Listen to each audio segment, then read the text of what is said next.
Soybean তেলের যে কারসাজি, ম্যাজিক বলতে পারেন। বাংলাদেশে তো 4-5টা প্রতিষ্ঠানে সয়াবিন তেল রিফাইন করে বাংলাদেশের মার্কেট দখল করে রেখেছে। এই যে তীর, তারপর রূপচাঁদা, এই টাইপের মানে সিটি গ্রুপ বা এই টাইপের গ্রুপগুলা, এই তাদের যে চক্কর, এই চক্কর তারেক রহমান সরকার আইসা ধরতে পারে নাই, সোজা সাপটা আলাপ ধরতে পারে নাই। বা বা আমি কনফিডেন্টলি বলছি না যেটা হয় আমাদের সরকারের কেউ ম্যানেজ হয়ে যায়। এটা বাণিজ্য মন্ত্রণালয়ে হয়, বাণিজ্য মন্ত্রী লেভেলের হয়েছে অতীতকালে, বা এই সিন্ডিকেটের সাথে থাকে, এই দাম নিয়ন্ত্রণের যতগুলো মেকানিজম আছে গভর্নমেন্টের, তারা থাকে, তারা জেনে বুঝে সুযোগ করে দিয়েছে। পাবলিকের গলা কাটবে, এক লাফে হাজার হাজার কোটি টাকা আবার এই বিশাল বিশাল গ্রুপগুলা নিয়ে যাবে। গত 1-1.5 মাস আগে আমরা সরজমিন আমাদের একটা টিম, পুরো টিম আমরা পুরো দস্তুর লাগিয়ে রেখেছিলাম, এবং আমার কাছে প্রথমে একটা ইনফরমেশন এসেছিল বাংলাদেশে একটা খ্যাতনামা সুপার শপ থেকে। সুপার শপের যিনি জিএম লেভেলের মানুষ, তিনি আমাকে জানালেন যে ভাই, মার্কেটে তো সয়াবিন তেলের ক্রাইসিস। কি ক্রাইসিস? তিনি বললেন যে এই ক্রাইসিসটা কৃত্রিম ক্রাইসিস। যে পর্যন্ত সরকার সয়াবিন তেলের নতুন দাম নির্ধারণ না করবে, নতুন দাম মানে তো বাংলাদেশে কমবে না, বাড়বে। সয়াবিন তেলের দাম না বাড়ানো পর্যন্ত আপনার এই সিন্ডিকেট থামবে না, এবং আলটিমেটলি সেটাই হয়েছে। 1-1.5 মাসের নানান নখরামির পরে সয়াবিন তেলের দাম বেড়ে গেছে।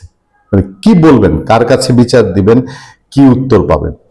মানে পুরো জানা দস্তুর চোখের সামনে বাংলাদেশে সয়াবিন তেলের দামটা আবার বাড়ায় দিল, এবং এই দেশের মানুষকে একটা ভুয়া মেকানিজমের মধ্যে ফেলে, চাহিদার যেহেতু ঘাটতি আছে, মানে চাহিদার তুলনায় যোগান কম, সেই জন্য এই সয়াবিনের উপরে নির্ভরশীল করেছে এবং পুরো দেশকে একটা জিম্মির মধ্যে নিয়ে ফেলেছে। সেই জন্যই বোধহয় কথা উঠছে যে এই সয়াবিন তেলের দামটা বাংলাদেশে যে ম্যাজিক, যে দাম বাড়তেই ম্যাজিক বাজারে ফিরলো উধাও সয়াবিন। বাড়ার আগে বাজারে ছিল না, টানাটানি। আপনি যাবেন বড় বড় দোকানে, পাইকারি বাজারে, দেখবেন এই তীরের সয়াবিন নাই, রূপচাঁদা নাই, বলবে ক্রাইসিস, তেল নাই। কিন্তু দামটা যখনই বাড়িয়ে দিল, তখন কি ঘটলো? বাজারে সয়াবিন তেলের সরবরাহ কমতে থাকে কয়েক মাস আগে থেকে। আমরা যেটা বলছিলাম যে আমি 1-1.5 মাস আগেই রিপোর্ট করেছিলাম, নিউজ আকারেও সেটা প্রকাশ করেছিলাম। 1 মাস ধরে এই সংকট আরো তীব্র হয়। ব্র্যান্ডের পাশাপাশি নন ব্র্যান্ডের সয়াবিন তেলেরও নাগাল পাওয়া যাচ্ছিল না। দাম বাড়ার পর সেই তেল রাতারাতি বাজারে ফিরতে শুরু করেছে। মানে চোখের সামনে হরিলুট বাংলাদেশে। নতুন সরকার আসার পরেও তার এই সিন্ডিকেট ভাঙার হয় ইচ্ছা নাই, আর নাহলে ভাঙার ব্যর্থ হয়েছে। বৃহস্পতিবার রাজধানীর বিভিন্ন বাজার ঘুরে এমন চিত্র চোখে পড়েছে। পাশাপাশি বিভিন্ন সুপার শপেও দেখা মিলেছে বিভিন্ন ব্র্যান্ডের সয়াবিন। সব যেন নাজিল হয়েছে, উপর থেকে পড়েছে। দাম বাড়ার পরেই সব জায়গায় অ্যাভেলেবেল সয়াবিন তেল। একটা কেস স্টাডি আছে, রাজধানীর বনশ্রীর মেরাদিয়া বাজার, বনশ্রী সহ পার্শ্ববর্তী আফতাবনগর, এমনকি খিলগাঁও থেকেও বাজার করার জন্য লোকজন এখানে আসেন।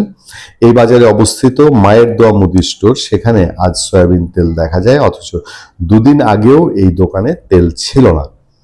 এই প্রসঙ্গে দোকান মালিক আনোয়ার হোসেন বলেন, আজ থেকে বাজারে আসছে ব্র্যান্ডের সয়াবিন তেল। 1, 2 ও 5 লিটার সবই এখন পর্যাপ্ত আসছে। তিনি বলেন, বেশ কিছুদিন ধরে সরবরাহ ছিল না, আমরা নন ব্র্যান্ডের কিছু তেল বিক্রি করেছি। এখন যেহেতু ব্র্যান্ডের তেল আসছে, কাস্টমারও নিচ্ছেন। এই হচ্ছে লীলা খেলা।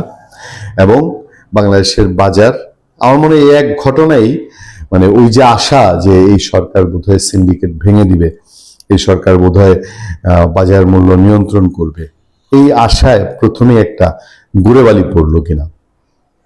ভালো থাকবেন, সুস্থ থাকবেন। আপনার সাথে আমি আতিক রহমান, পূর্ণিয়া।